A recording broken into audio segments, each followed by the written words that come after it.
Hi, I'm Carrie Richardson, Executive Director for Leadership Springfield. A coalition of community organizations came together 18 months ago with a shared goal of educating voters and engaging the candidates prior to upcoming local elections.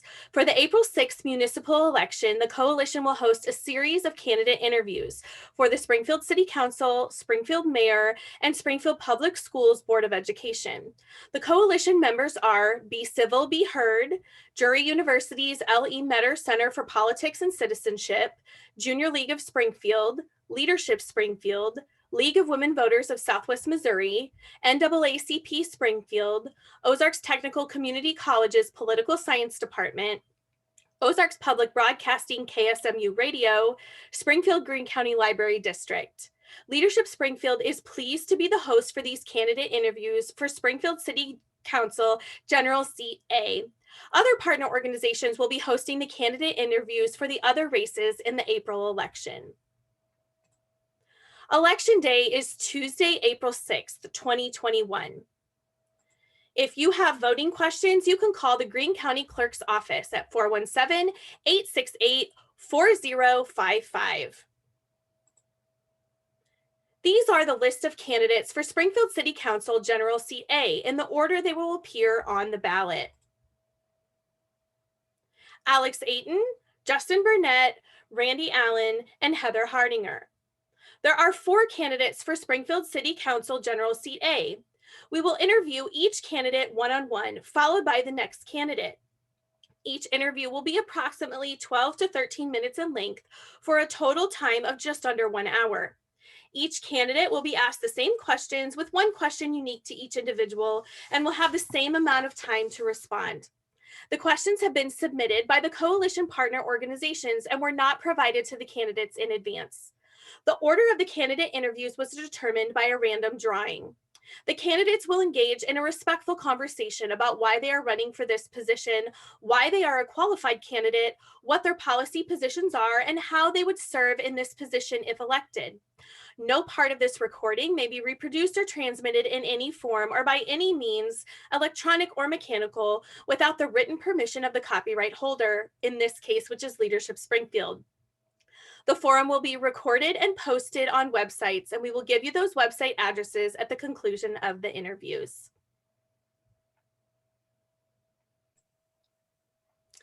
Thank you for joining us, Justin Burnett, candidate for Springfield City Council General Seat A.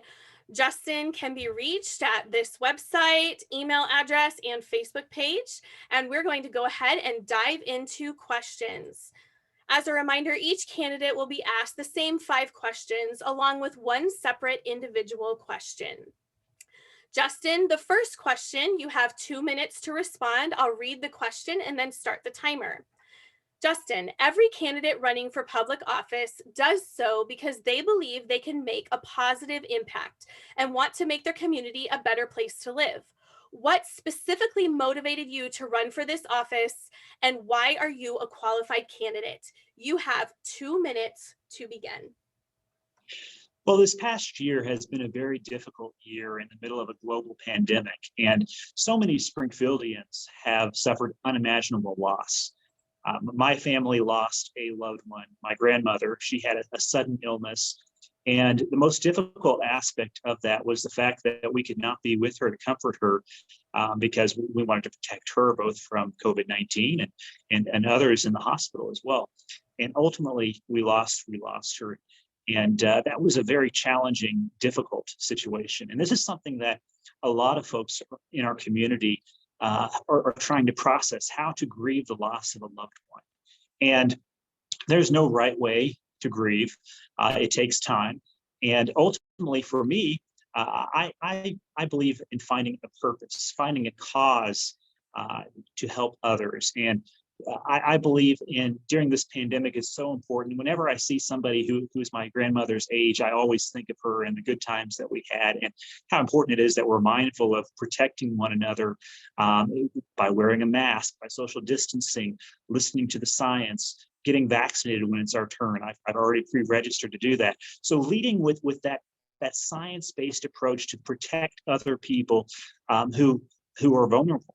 And ultimately, it's so important that that we approach leadership in a compassionate manner. That we're looking to the future and how we can really be a blessing and ensure that our community is a welcoming, inclusive community. Congressman John Lewis once said, when you see something that is not right, not fair, not just, you have to speak up, you have to say something, you have to do something.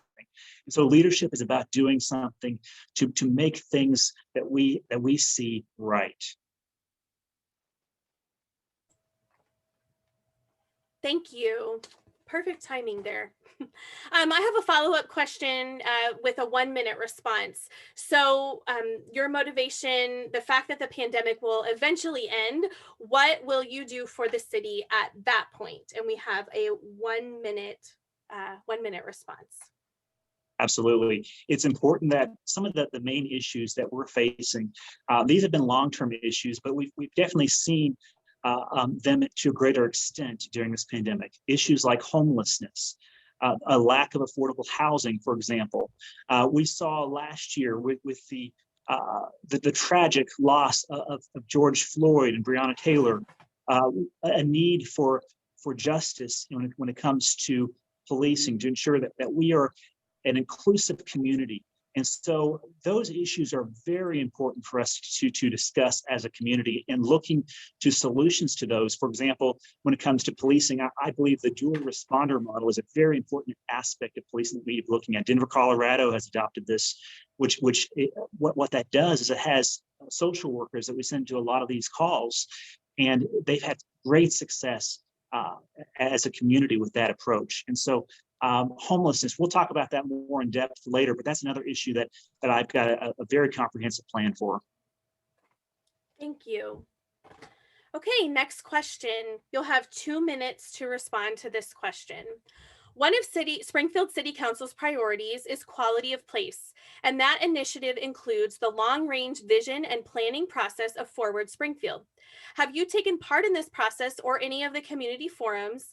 And what have you identified as 3 issues our community should focus on long-term and why? You have 2 minutes to respond.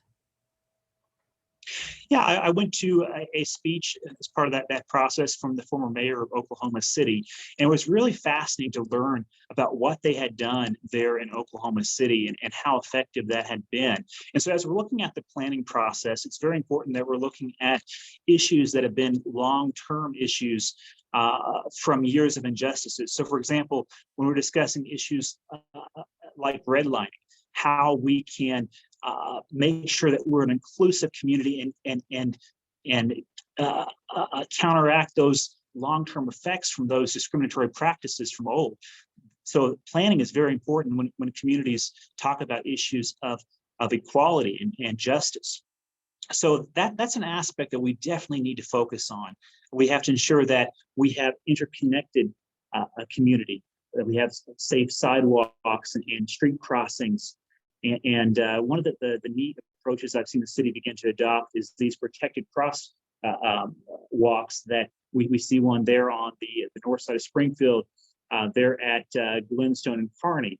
And those save pedestrian lives. So as we're planning for the future, we've got to make sure that we're interconnected, that we're sharing life together, and that we are building a city of the future. Thank you. Okay, next question. You'll have 2 minutes to answer this question. What are your strategies to help solve the chronic issue of our unsheltered population?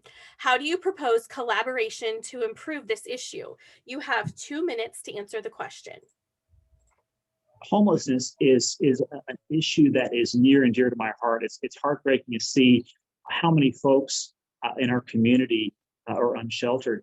And that's one of the reasons why I signed on to the NAACP's Economic Justice Task Force's recommendation of a temporary lifting of the restrictions on camping, because what that proposal would do is not a long-term solution, but that was a short-term solution to get folks protection from the elements. But we've got to get a better solutions long-term.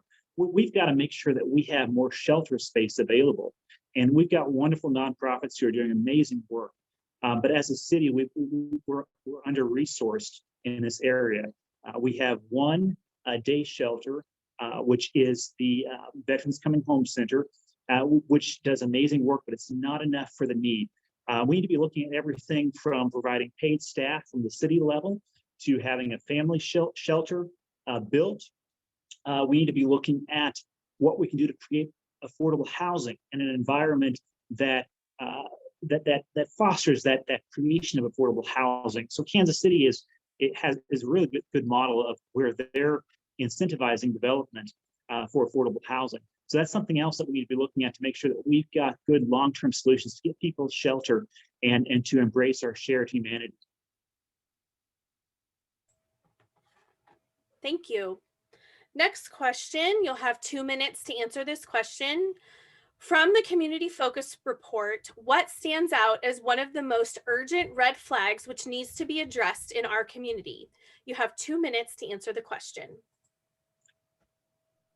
One of the very important concerns that I have is we have a lot of issues of injustice that need to be addressed. And one of the first actions that I will take if elected in April is I believe as a community we need to repass the SOGI ordinance to provide protections for our LGBTQ community. I was recently reviewing the Human Rights Commission's scoring system for Springfield. We scored a 47 in 2000 out of 100 points, which is unacceptable. In contrast, Columbia, Missouri scored 100 out of 100. And these scores represent lives and the quality of life of people in our community. So it's so important that we have those protections on the book and that we say we are a welcoming community, that we embrace diversity and the strength that is found in having diversity in our community. So that's one of the most important issues that I see, is that we begin having these discussions of how as a community we can move forward in a way that includes everyone at the table. Thank you. Next question, you'll have 2 minutes to answer this question. What role does the city play in addressing the mental health issues facing our community that affect policing, our jail population, social services, and chronic poverty? You have 2 minutes.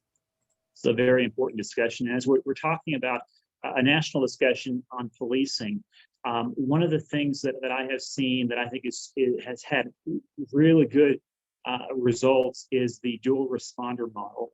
I mentioned it earlier in this interview, and Denver, Colorado has begun this, and they've got a 2-person team that includes a social worker and a healthcare worker, and they've responded to 748 calls. I believe that program's been going for about 6 months. They've had great success. All of those calls they responded to, none of them required an arrest. And so this is what we needed to have is this community policing model that creates that collaborative spirit of trust within the community and really builds that connection between people. And so I think this is so important when it comes to dealing with mental health issues, the homelessness, substance abuse, all of these issues. There's an interconnectedness to them, and so as a community, having that compassionate approach is so important. And I know Police Chief Williams has voiced his support for that dual responder model. Thank you.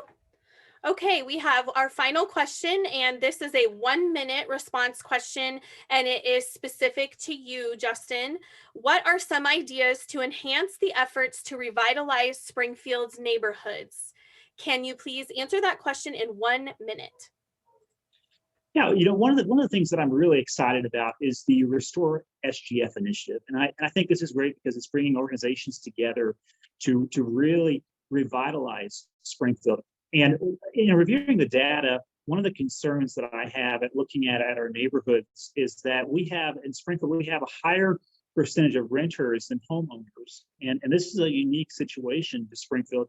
And this is because there are barriers to folks becoming homeowners. We know that wealth is created by home ownership. So it's so important that we can eliminate those barriers. And one of those is down payments. A lot of folks who are in financial situations can't afford that down payment. So having programs that incentivize, folks to own homes and make Springfield their long-term community is so important. There's a down payment assistance program in Zone 1 and parts of Zone 2. I think we need to expand that and really focus on that type of a program to get people into houses and really give them a chance at a future and give them hope. There's so many situations that seem hopeless, and when it comes down to it, we all need some hope. Thank you, Justin. Thank you so much for joining us. All right, now we have Randy Allen, candidate for Springfield City Council, General Seat A. Here's some information on how to contact Randy, including Randy Allen for City Council A, phone number, email, and campaign donations. Okay, Randy, we have 5 questions for you, along with one individual separate question. You'll have 2 minutes to respond to the questions that will be asked of every candidate and 1 minute to respond to the individual question. I will go ahead and start with the first question. Start the timer and you may begin. Randy, every candidate running for public office does so because they believe they can make a positive impact and want to make their community a better place to live. What specifically motivated you to run for this office, and why are you a qualified candidate? You have 2 minutes. Oh boy, thank you very much. Hey, first of all, thank you, leadership, Springfield. You guys are awesome. I've worked with several of your, graduates over the year, and what a great job. And thank you so much for this particular forum. Why do I want to be city council? That dates back about 45 years. I got to tell you, about 45 years ago, I'm a student at Missouri State University, and I'm watching TV just about every night. And there is Jim Payne, Mayor Jim Payne, talking about all the issues in Springfield. I sort of fell in love with the city, also because of its size. It was a perfect size. I really liked the people who I really found to be somewhat down to earth. I loved the nightlife, and I also loved the lakes. And I felt safe in Springfield. I have never felt less than safe. But I graduated with my accounting degree, and I really couldn't find a job. There wasn't a job available for an entry-level public accountant that I could find in Springfield. So I moved to Kansas City. I lived in Kansas City for about 3 years and came back at age 25. Found a great job with my credentials. Shortly thereafter, I sort of fell in love with my wife, Nancy. As a matter of fact, I tricked her into going out with me. The smartest thing I ever did. And then we sort of fell in love and had a couple kids. So thank you, Springfield, also for that matrimony. I've been involved in a lot of business startups. I've also been involved with some of the Springfield Business Journal, Dynamic Dozen. And it's really time consuming. So I really don't know that I would ever have had that opportunity to proceed with any of those things. So as it turns out, I really had to focus on the ball, focus at work. So I guess I have retired as of last year, and I do have the time. I have the energy, I have the willingness to get involved and to sort of satisfy this long time dream that I've had. As far as qualifications, I already talked about a lot of it. One other thing too is I had the ability to get the ball rolling. So thank you very much for your time. All right, next question. Thank you. You'll have 2 minutes to respond to this question. One of the Springfield City Council priorities is quality of place, and that initiative includes the long-range vision and planning process of Forward Springfield. Have you taken part in this process or any of the community forums? What have you identified as 3 issues our community should be focused on long-term, and why? You have 2 minutes. Hey, thank you very much. And I think that really is a great introduction too. I'm sort of all about economic development. I think economic development is the tide that floats the boat. And I think it's not just the action of economic development, but I think it also has a lot to do with, creating a brand for Springfield, creating something that's meaningful, creating something that's timeless.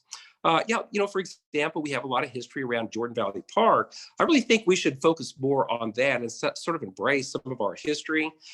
We've got so many incredible things. We have Route 66, obviously the Springfield Wagon Company.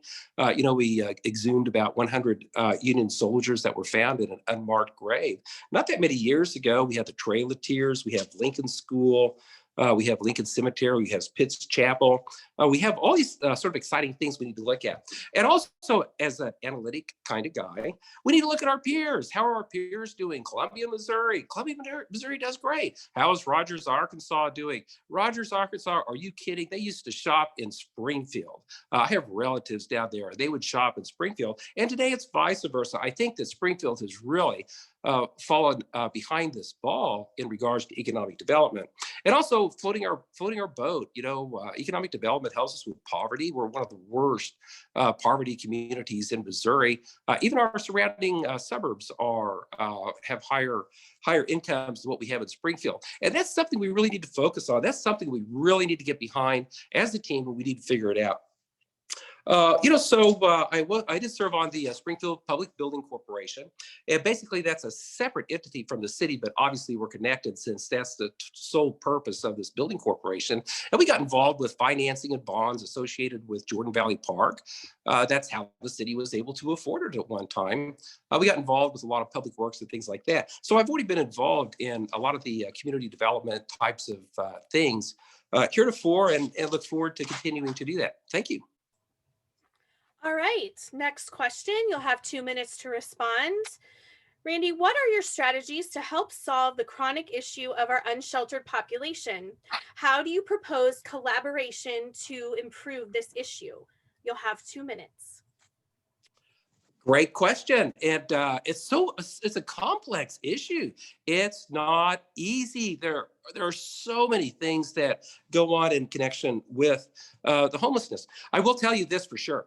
We really need to at least recognize that there is a homeless population that freezes when it's -3 degrees outside. That would be a major task. That would be a major accomplishment in regards to City Hall. And I'm telling you, there are not enough public shelters in this city to accommodate these grave needs. I think my preacher told us a long time ago, and I really was resonate toward this. And he had said this in connection with our stewardship drive. He said, "Hey, Randy, the billfold follows the heart. The billfold follows the heart." Where's our billfold? I think the city of Springfield just gave $95,000 to the homeless efforts here in Springfield after a public outcry. But then on the other hand, they give over $100,000 to the Springfield Area Chamber of Commerce every year. And think about that. Where are our priorities? Where's our sense of urgency? I think that as far as collaboration, we have some great, incredible organizations that like to help, and these people take care of them, and these people take care of those, and that type of thing. But really, I believe the city really needs to have someone on staff full-time committed to dealing with this issue, which is really complex. So, and again, I think when we look at getting the ball rolling, we need to do more than just talk about it. We need to do more than just collaborate. We really need to get this ball rolling and try some stuff. Why don't we condemn some of these abandoned nuisance properties and, get the Habitat for Humanity involved? Why don't we get Eden Village involved? Why don't we get some of these other people involved and take these properties? And the police don't like the nuisance properties either. I'm just telling you, they don't, because they have to go there all the time. Let's condemn these things. Let's move these things. Let's turn these things into some low-income housing that can help our citizens. Thank you. Thank you. All right, next question. You'll have 2 minutes to answer this question. From the Community Focus Report, what stands out as one of the most urgent red flags which needs to be addressed in our community? You have 2 minutes. Yeah, my understanding, and I believe that it has a lot to do with racial discrimination, and it also has a lot to do with poverty. And we sort of touched on poverty just briefly when we compare us to other communities. And I think it's sort of interesting too. We need to do more than just look at it, and more than just focus on it. Again, we really need to get into action. We really need to get this ball rolling. So I think that as we look at those things, we need to look at the outcome. What is it that we want? Would we look at discrimination, for example? What is the outcome? What is it that we want? Well, I think based upon my conversations with so many people in the area, and based upon some of my relationships with people of color, and who are friends and associates, they're not after anything special. They're not after anything they just want given to them. What they really want are the barriers that are constructed based upon racism and discrimination removed. They want those just to be obliterated, so that they, like the rest of us, can pursue a lot of their ambitions in life without that particular type of hindrance. And I think those are mostly my comments in that regard. Okay, thank you. All right, next question. You'll have 2 minutes to respond to this question. What role does the city play in addressing the mental health issues facing our community that affect policing, our jail population, social services, and chronic poverty? You have 2 minutes. They don't, period. They need to do so much more. And again, it's not just about talking about it. We need to get into action. We need to do something. And there's very many categories that you talked about. I think mental health issue is like a big, huge deal. Having met with several police officers in the SPOA, I do know that they have long ago, not just last year when it was popular, they've been training on mental health encounters. They've been training on, racial sensitivity. They've been training on de-escalation, and they need to keep that up. There's no question about that. They aren't racist, and they're not our enemy by any stretch. But yet, when we deal with mental health, there needs to be some type of mechanism to make this thing happen. And the same thing with poverty, the same thing with all these things. And the bottom line, and nobody's really talking about this either, it costs money. It's not free. It costs money. Our pocketbook really needs to follow our heart in that regard. Springfield City Council, everyone really needs to get with it. They need to step in here. They need to come up with specific goals. They need to incorporate the great works and the thoughts of everybody who's involved in these very complex issues, and push the ball, get it going. We'll change it if we don't like it. It doesn't have to be perfect. We'll fix it.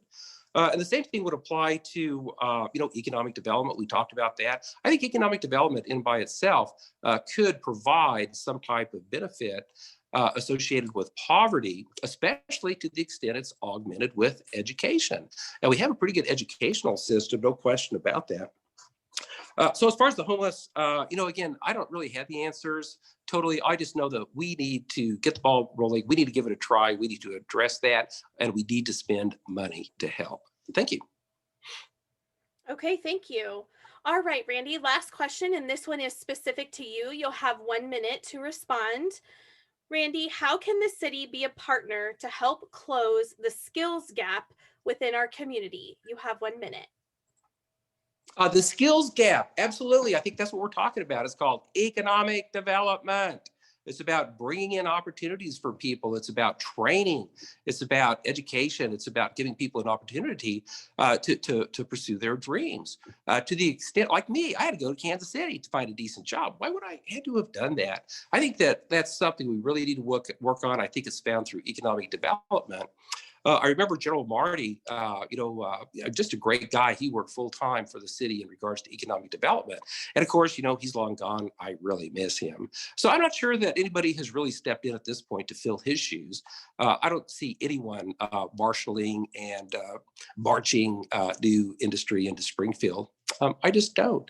So I think there's a big opportunity in that regard. I think the city needs to own it. I think the city needs to figure out what their goals are. I think we need to measure it based upon whatever system we come up with to see how they're faring in that regard. But until they wake up and make it happen, it's not. And we could talk about it all day. Thank you. All right. Thank you, Randy, so much for your time. Okay, now we have Heather Hardinger. Heather is a candidate for Springfield City Council General Seat A.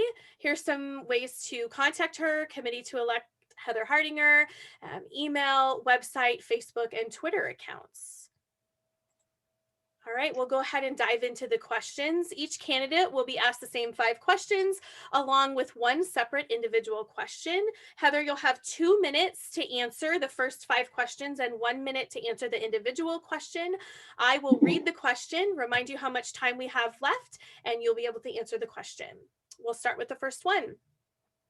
Heather, every candidate running for public office does so because they believe they can make a positive impact and want to make their community a better place to live.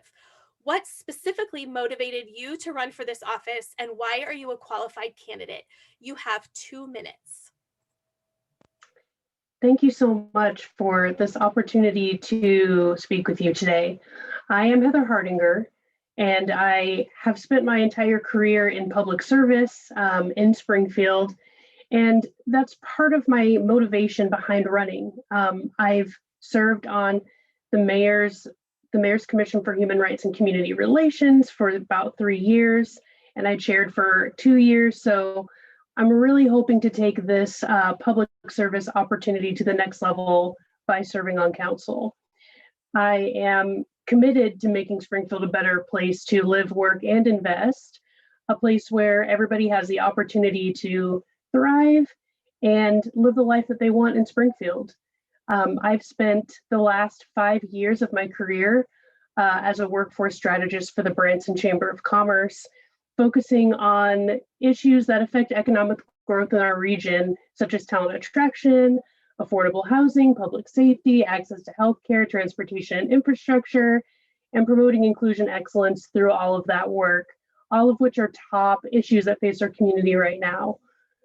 I am running because I have the qualifications, expertise, energy, and I have a huge heart for our citizens in Springfield. We need this energy to move our community forward. I've been leading diligently on the issues that matter and have dedicated, basically my entire career to public service in some capacity, from serving on AmeriCorps during the Great Recession to working for the city and serving on a commission for the city. So I'll continue to work hard to make Springfield the best place to be. Very privileged to have the opportunity to run for council and apply my unique skill set to help our community navigate through economic recovery through the pandemic and beyond. So thank you. Thank you. Okay, next question. You'll have 2 minutes to answer this question. One of the Springfield City Council priorities is quality of place, and that initiative includes the long-range vision and planning process of Forward Springfield. Have you taken part in this process or any of the community forums? And what have you identified as 3 issues our community should focus on long-term, and why? You have 2 minutes. Absolutely. This is a great question. Yes, I've been really involved with Forward SGF. I attended a couple of the forums, and I am part of the Springfield Chamber's Young Professional group called The Network. And we really rallied to invite more young professionals to participate in Forward SGF and attend those sessions and really get involved in the community. And, I think that Forward SGF is going to be and is a crucial part of how we're going to move forward as a community. It's in the name, so I think that makes a lot of sense. But we've really got to continue the work that folks at the city are doing to continue to make Springfield a great place to live. So the direction that we're moving in with Forward SGF, I think, is really positive. I think we have a lot of opportunity, and I'm really focused on building a Springfield that will be sustainable for our future generations. I have a family who I have invited to live in Springfield, and I have 2 nieces who live here. And, when we're thinking about the future and we're thinking about, Forward SGF and other initiatives and beyond, we're really considering, or we should consider, the community that our kids are going to live in 20, 30, 40 years from now. So I'm definitely focused on that, and, focused on attracting new business to the community, focusing on economic vitality, and ensuring that we are setting our community up for a great future with family sustaining jobs and just really great quality of life. So very excited to participate in Fort SGF. Thank you. Next question. What are your strategies to help solve the chronic issue of our unsheltered population? How do you propose collaboration to improve this issue? You have 2 minutes. This is another great question. The issue of being unhoused is something that is very close to me. I have volunteered for Safe to Sleep, the women's shelter. I started volunteering in about 2012 when I was in graduate school, and I've spent overnights with those women, and have also worked with Safe to Sleep to continue bolstering their programming and funding that just essential service that the city needs to continue to support. But right now we do have a homeless problem in our community. And I think there are many ways that the community can collaborate to give back. One really cool example that I've seen is churches serving as shelters for folks so that they have a warm place to sleep at night. But winter isn't the only time that folks need shelter.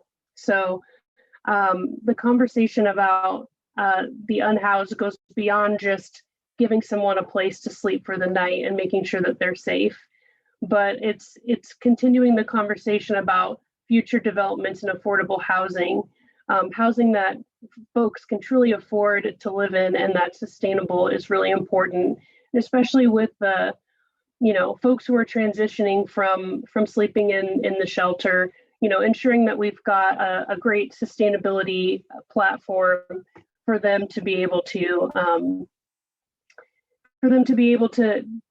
transition with dignity. I think that's really important. So I think our city is really focusing on that currently, and I think we need to continue to prioritize this and make Springfield, again, a great place for everyone, including those who don't have a place to live right now. Okay, thank you. Next question. You'll have 2 minutes to answer this question. From the Community Focus Report, what stands out as one of the most urgent red flags which needs to be addressed in our community? You have 2 minutes. Thanks. You can hear my dogs barking in the background. They're very excited. Yeah, so I think that there are a lot of issues that face our community right now. I think economic recovery through this global pandemic, but specifically as it relates to our community in Springfield, I think it's going to be a huge focus to us moving forward. Another huge concern that I have is our poverty issue that we have, and part of this equation as a workforce and economic development professional has been to really focus on bringing quality jobs to the community, educating businesses on things that they can do to be more inclusive, working with our workforce development partners to continue to provide skills-based training, so everyone has the opportunity to advance in their career and to seek other greater opportunities. So I think Springfield is growing. Springfield is changing. The nature of work is changing dramatically, and many of us, if not all of us, have been affected by this. So, I think that serving on council and providing my unique expertise in this area will really help us focus on some of the root causes of poverty. And my belief is that one of the best ways out of poverty, if not the number one reason, is a good job. And so ensuring that we continue to offer good jobs to our citizens is top of mind for me. Thank you, Heather. Okay, next question. What role does the city play in addressing the mental health issues facing our community that affect policing, our jail population, social services, and chronic poverty? You have 2 minutes. This is another very important question. And I think during this pandemic, mental health has been a concern for our community for a long time. But I think this pandemic is kind of shining a spotlight on things that we really need to mobilize to change. I have really appreciated the programming that Borough Behavioral Health is providing to the community. It's essential, and I think we need to continue to do more. One thing that I had a conversation with some friends about, counseling availability and, available mental health professionals that can treat individuals who struggle with mental health issues. We need to increase access to those professionals. I think that telehealth is a huge plus to help move the needle in this area. But not everyone has access to internet. So, we're thinking about, something so critical and so personal as mental health. We need to be thinking about all of these different intersectional community issues that, maybe we can work together to really make happen. So, this is an important area for me personally. I think a lot of folks have needed to take a deep breath and, talk through some issues that they're having with a professional. So increasing access to those services is something that I think the city could really benefit from. Thank you. Okay, we have one more question, which is your individual question. So this is specific to you. Heather, how can the city improve the community's attractiveness for business site selectors? You have 1 minute to respond to this question. This is another great one. So I think the city is currently embarking on some pretty cool projects, beautification projects, if you will, such as the Grant Avenue project.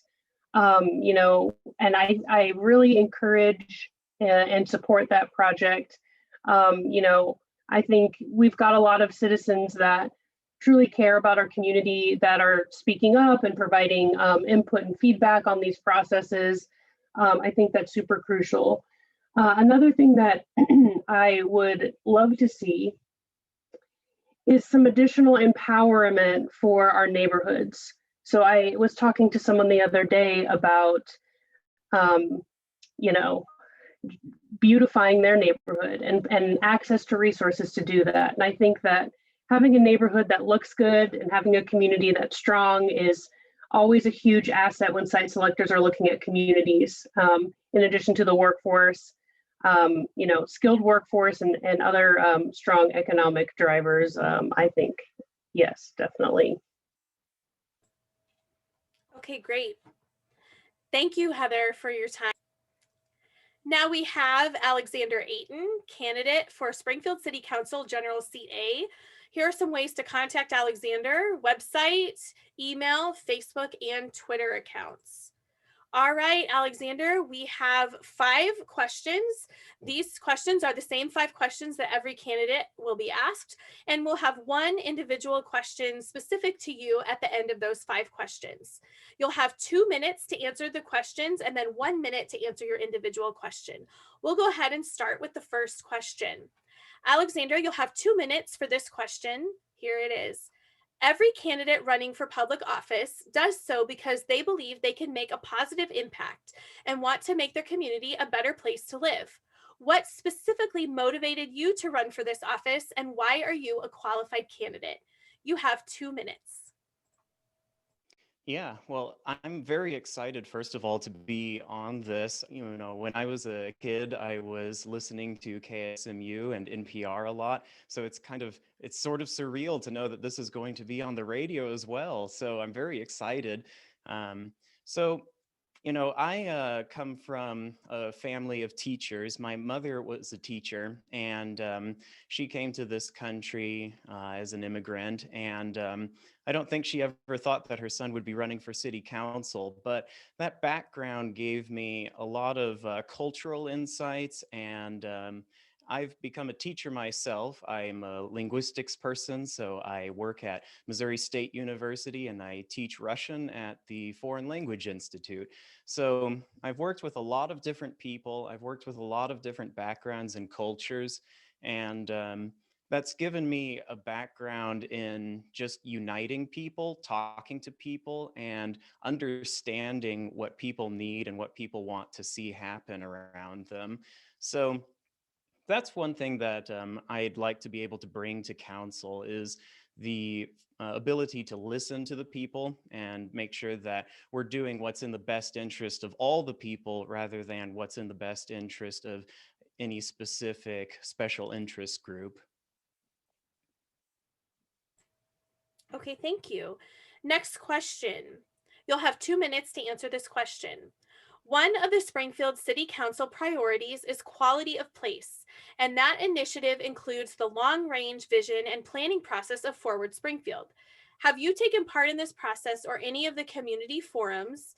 And what have you identified as 3 issues our community should focus on long term and why? You have 2 minutes. Yeah, Forward SGF has been a very exciting program. Back before COVID started, I attended several of the meetings and the planning sessions, and we had one where we had a table set out with a map of Springfield, and we got to draw all over the map. And one thing that our group did was we put greenways trails all across the city, and it would be very exciting to see an expansion of the greenways trails to connect those. And that would also make Springfield significantly more bikeable, and it would improve the green livability, green space, park space in Springfield, which is very important for improving quality of place in a city like ours. We have great natural resources, and I'd love to see us take advantage of what we have here in Springfield. So um, other things that I've noticed is from conversations with folks who are involved with, architects and planning and zoning, there's a lot of interesting buildings in Springfield, and we have a lot of interesting history here in our architecture. So I'd love to see us continue the efforts to preserve our historic downtown area and historic Commercial Street. I think the efforts to rejuvenate those areas and get investment into those areas is very important. It's, those are the kinds of places that especially young professionals want to live in. Young professionals are excited about that kind of urban density, and I think we can offer a lot in that area in Springfield. Okay, next question. What are your strategies to help solve the chronic issue of our unsheltered population? How do you propose collaboration to improve this issue? You have 2 minutes. Through conversations with the organizations that are very closely involved with this issue, I've learned that Springfield is an extremely collaborative city, and there's a lot of organizations doing incredible work. We have CFO, CPO, United Way, and all of the umbrella organizations working with those groups, Council of Churches. So, Springfield in the Ozarks is an incredibly generous community, and we do a lot of great things to help those who are disadvantaged. And I think that we have a great thing going, and I think that the collaboration is already there.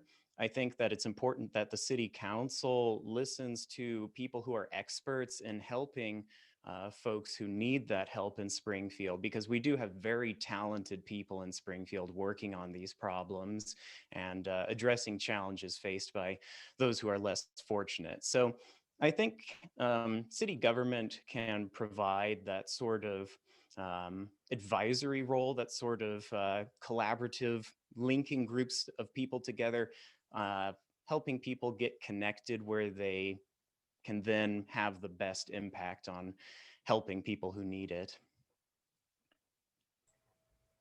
Okay, thank you. Next question. You'll have 2 minutes to answer this question. From the community focus report, what stands out as one of the most urgent red flags which needs to be addressed in our community? You have 2 minutes.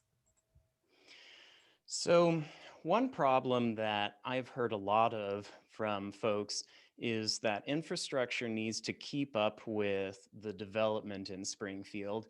So, although we do have several new developments going up in various parts of town, it's important that city streets and, in particular, sidewalks match what's going up. And we also have stormwater drainage issues in some areas, and residents are concerned that as new developments come in, that isn't going to be handled as well as it should be. We just need to make sure that infrastructure keeps up with, the growth of the city.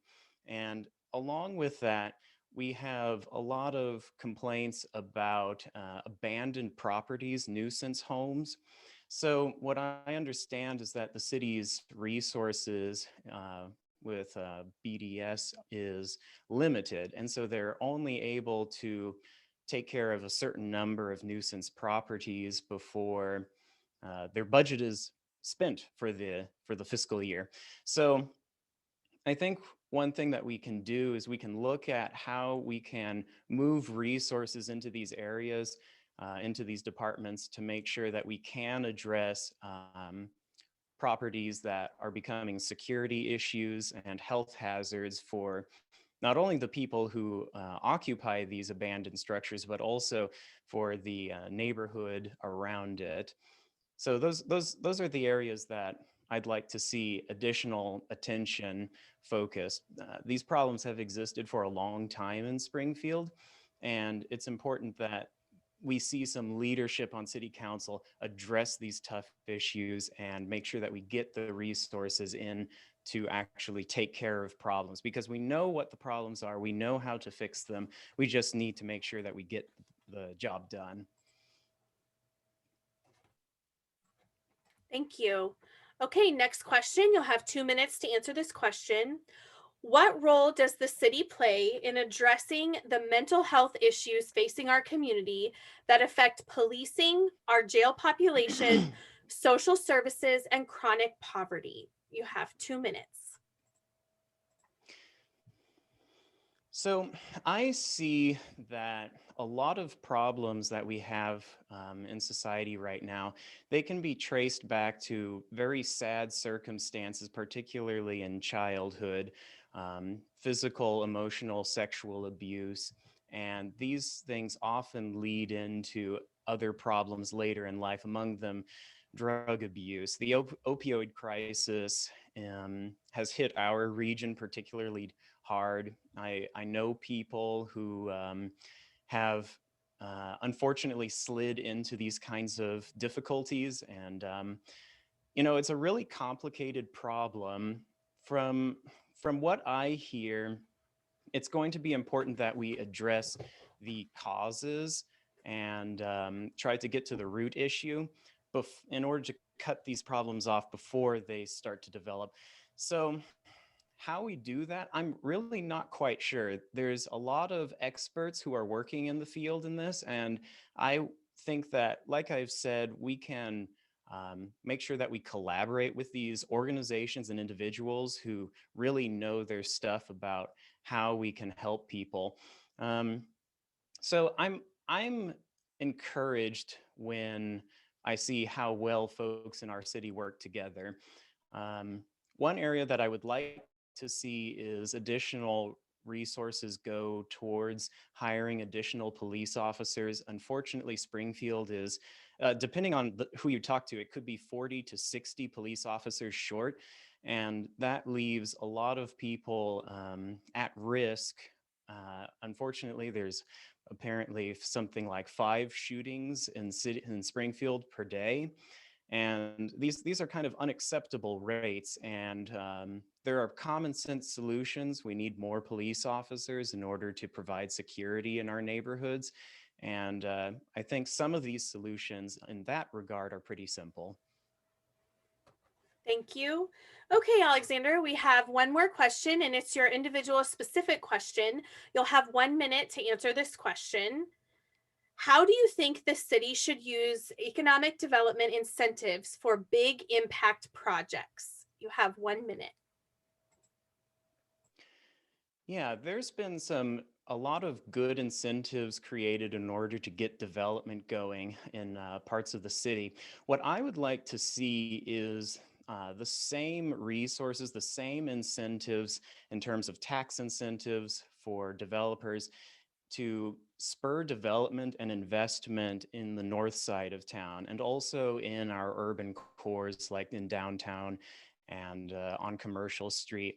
I think that there's a lot of good that can be done if we just take a look at where those projects would benefit the community, especially on the north side, because we do have that investment in other parts of town. But I'd like to see a focus move towards the north side as well. Um, One thing that I think is very exciting is when we're able to collaborate with neighborhoods and developers to make sure that the developments are things that our neighbors want to see and that our neighbors are going to love living in and around. Thank you, Alexander, for your time. Many thanks to the candidates for joining us. These are the candidates for Springfield City Council General Seat A in the order they will appear on the ballot.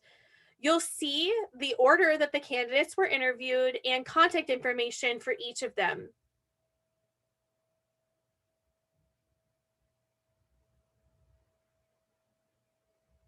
These interviews, along with all other candidate interviews for the April 6th election, will be posted on these websites beginning March 21st, ksmu.org, thelibrary.org, and leadershipspringfield.org.